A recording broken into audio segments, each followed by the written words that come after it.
ಬೆಂಗಳೂರಿನಲ್ಲಿ ಬೀದಿ ವ್ಯಾಪಾರಗಳ ಮೇಲೆ ನಡೀತಕ್ಕಂಥ ದೌರ್ಜನ್ಯ ಮತ್ತು ಅನ್ಯಾಯವನ್ನು ನೋಡಿದಾಗ ನಮಗೆ ನೆನಪಿಗೆ ಬರ್ತಕ್ಕಂಥದ್ದು 1976ರಲ್ಲಿ ದೆಹಲಿಯಲ್ಲಿ ತುರ್ಕ್ಮನ್ ಗೇಟ್ ಪ್ರಕರಣ ನೆನಪಾಗ್ತದೆ. ಅಂದಿನ ಪ್ರಧಾನಮಂತ್ರಿ ದಿವಂಗತ ಶ್ರೀಮತಿ ಇಂದಿರಾ ಗಾಂಧಿಯವರ ಸುಪುತ್ರ ಸಂಜಯ್ ಗಾಂಧಿಯವರು 25,000 ಮನೆಗಳ ಮೇಲೆ ಬುಲ್ಡೋಜರನ್ನು ಹಾಯಿಸಿ ಅವ್ರನ್ನ ಅನಾಥರನ್ನು ಮಾಡಿಬಿಟ್ರು ಮತ್ತು ಅವ್ರನ್ನ ಸಂತ್ರಸ್ತರನ್ನಾಗಿ ನೋಡಲಿಲ್ಲ.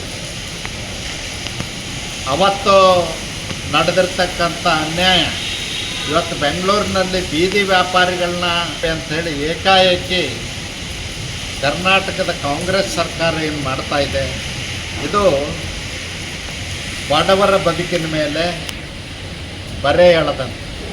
ಸುಮಾರು 2,50,000 ಕುಟುಂಬಗಳು ಈಗಾಗಲೇ ಬೀದಿ ಪಾಲಾಗಿದೆ. 2,50,000 ಕುಟುಂಬ ಅಂದರೆ ಸುಮಾರು 10 ಲಕ್ಷ ಜನ.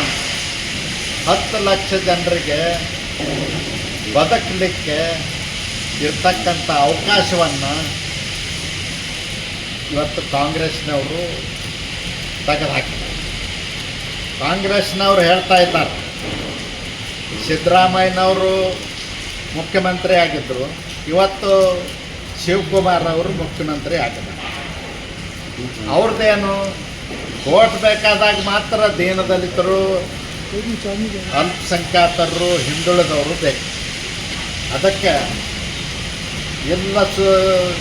ಇಲ್ಲದನ್ನೆಲ್ಲ ಭರವಸೆಗಳನ್ನ ನೀಡಿ ಸುಳ್ಳು ಹೇಳಿ ಮೋಸ ಮಾಡಿ ಅಧಿಕಾರಕ್ಕೆ ಬಂದಿರತಕ್ಕಂಥ ಸರ್ಕಾರ ಒಂದು ನೆನಪನ್ನು ಮಾಡಿಕೊಳ್ಬೇಕು.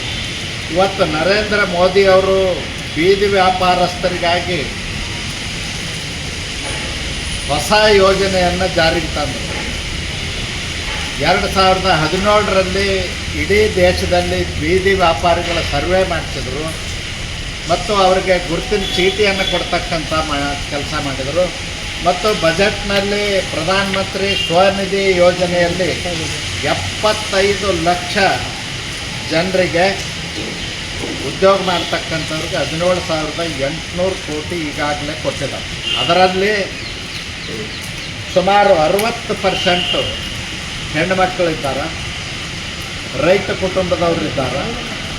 ಅವರು ಸಣ್ಣ ಪುಟ್ಟ ಜಮೀನಿನಲ್ಲಿ ಬೆಳೆದಂಥ ಹೂವು, ಹಣ್ಣು, ತರಕಾರಿ ತಂದು ಮಾರ್ಕೆಟ್ನಲ್ಲಿ ಬೆಳಗ್ಗೆನೇ ಫ್ರೆಶ್ ಆಗಿ ಮಾರಾಟ ಮಾಡ್ತಕ್ಕಂಥ ಕೆಲಸ ಮಾಡ್ತಾಯಿದ್ದಾರೆ. ಅವ್ರಿಗೆ ನರೇಂದ್ರ ಮೋದಿಜಿಯವರು 17,000 ಕೋಟಿ ಏನು ಸಾಲ ಕೊಟ್ಟರು. 17,800 ಕೋಟಿ ಮೊದಲನೇ ಕಂತು 15,000, ಎರಡನೇ ಕಂತು 25,000, ಮೂರನೇ ಕಂತು 50,000 ಅವ್ರಿಗೆ ಪ್ರೋತ್ಸಾಹ ಮಾಡ್ತಕ್ಕಂಥ ರೀತಿಯಲ್ಲಿ ಇವತ್ತು ಮಾಡ್ತಾಯಿದ್ದಾರೆ. ಆ ಯೋಜನೆ ಪ್ರಧಾನಮಂತ್ರಿ PM ಸ್ವನಿಧಿ ಯೋಜನೆಯಲ್ಲಿ 3,10,000 ಫಲಾನುಭವಿಗಳು ಕರ್ನಾಟಕದಲ್ಲೇ ಇದ್ದಾರೆ.